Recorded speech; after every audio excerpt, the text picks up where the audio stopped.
की रात को सैम का मर्डर होता है। 3 अक्टूबर की सुबह विजय घर लौटता है और सैम की गाड़ी को क्वारी में ढकेल देता है। इसके बाद विजय अपनी कहानी को सपोर्ट करने के लिए नकली एविडेंस बनाना शुरू करता है। बस के टिकट्स, एटीएम में जानबूझ के अपना चेहरा रिकॉर्ड करना, मूवी टिकट्स वगैरह वगैरह। फिर वो घर वापस आता है। सबके सोने के बाद तकरीबन 1 बजे बॉडी को शिफ्ट करता है। विजय 4:30 बजे तक घर वापस आ गया होगा, क्योंकि सुबह 5:30 बजे की बस से वो सब पैंजिम गए थे। इस 3.5 घंटे की विंडो में 2 घंटे लाश को निकालने और अच्छे से दफनाने में गए होंगे। बचे 1.5 घंटे आने जाने के, विच मीन्स उसने लाश को अपने घर के 45 किलोमीटर रेडियस में ही कहीं दफनाया होगा। हमने फॉरेस्ट इलाका और विजय के गोडाउन को खोद के चेक किया था, लेकिन कुछ नहीं मिला। Which brings me to my final point. Accurate location जानने के लिए एग्जैक्ट टाइम और रूट दोनों का पता लगाना बहुत जरूरी है। उस रात को जो भी उस एरिया में काम कर रहे थे, सबसे पूछताछ करो। ये न्यूज़पेपर वाले, दूध वाले सब सुबह 3-4 बजे काम पे लग जाते। किसी ने तो देखा होगा उसे। सर, लोग कोऑपरेट तो कर रहे हैं, लेकिन अभी तक कोई इम्पोर्टेंट इन्फॉर्मेशन नहीं आती। एक काम करो, ये खबर फैला दो कि जो भी पुलिस को इस केस से जुड़ी नई इन्फॉर्मेशन देगा, उसे पुलिस 5 लाख का इनाम देगी। सर, सरकारी पैसा है, 5 लाख ऐसे ही दे देंगे तो। इसने बोला 5 लाख देने के लिए, बाकी तुम समझदार हो। समझ गया सर। सोच मेंदूर जोर ला। नहीं याद आ रहा है सब।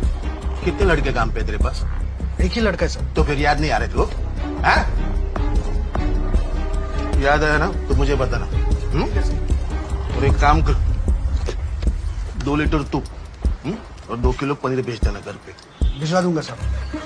सर, 3 अक्टूबर को विजय के घर के पास डलहौसी क्लब में एनुअल फंक्शन था, जिसमें रात के 12 बजे तक तू मकानाता नाम का कोंकणी ड्रामा चला था। उसे देखने 60 लोग गए। उन 60 में से एक विजय का पड़ोसी है। आज ही जाके उससे पूछताछ करो। लेकिन सर, वो यकीन के साथ कुछ नहीं कह सकता। मतलब?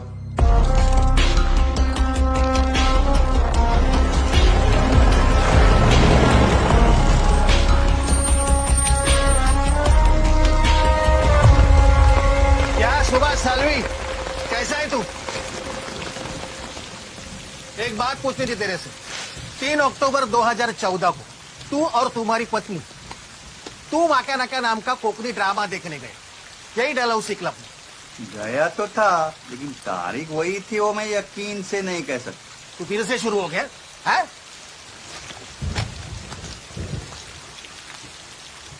ये देख, उस ड्रामा का पास है, ध्यान से देख। क्या तारीख लिखी है? लिखा है तो वही 3 तारीख होगी। तो ड्रामा देखने के बाद तुम लोग जब घर लौट रहे तो तुम लोगों ने विजय साड़गांवकर को अपने गाड़ी में बैठ के हुए कहीं जाते हुए देखा था क्या? नहीं सर, मैंने विजय को जाते वक्त नहीं देखा था। देखा सावन से? मैंने पहले ही बोला था, यहाँ पे आना ही बेकार है। तो उस रात तूने विजय को नहीं देखा था? नहीं सर। 1 मिनट, अभी याद आया। मैंने विजय को उस रात देखा था, करीबन 4-4:30 बजे। तुम्हें पक्का याद है? पक्का याद है सर। उस रात मेरे बीवी को सुबह सुबह खतरनाक आस्मा अटैक आया था। मैं दौड़े यही मेडिकल स्टोर में गया था। इन्हेलर लेके जब मैं घर लौट रहा था तो मैंने विजय को अपनी जीप में घर के अंदर जाते हुए देखा। ये बात मैं पूरे यकीन के साथ कह सकता हूँ सर। ऐसा है? तो इतनी बड़ी बात तुमने यकीन के साथ उस वक्त क्यों नहीं बताई जब ये इन्वेस्टिगेशन चल रहा था? तुमने सिर्फ ये पूछा कि विजय उस येलो गाड़ी में। ठीक है। जिस रास्ते से विजय आ रहा था, वो रास्ता कहाँ जाता है? यही सर शॉर्टकट है विजय की केबल ऑफिस की तरफ। घर से निकल कर वो 15 किलोमीटर से आगे नहीं गया होगा। सर, वो रेसिडेंशियल एरिया है और सेंट माइकल्स चर्च भी वहीं पड़ता है। सर, कहीं उसी एरिया में तो उसने बॉडी को नहीं दफना दिया? वहाँ कोई भी गड्ढा खोदेगा, लोकल्स को तुरंत पता चलेगा। टूरिस्ट की सर, शिव और जैनी की रिपोर्ट के मुताबिक तो यही लगता है कि विजय साड़गांवकर बहुत कॉन्फिडेंट है। वाह क्या लड़का है, वेरी हैंडसम बॉय।